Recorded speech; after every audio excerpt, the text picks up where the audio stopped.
Praise the lord. మీ అందరికీ యేసుక్రీస్తు నామములో మా హృదయపూర్వకమైన శుభాభివందనాలు తెలియపరుచు ఉన్నా.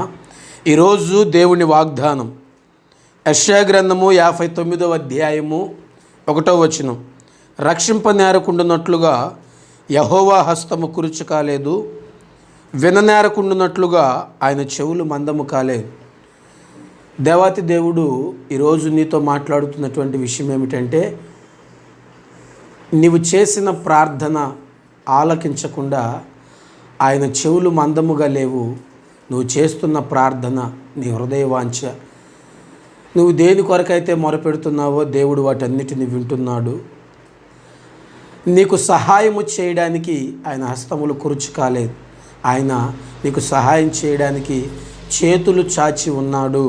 కాబట్టి నీవు చేసే ప్రార్థనలో నిరుత్సాహపడక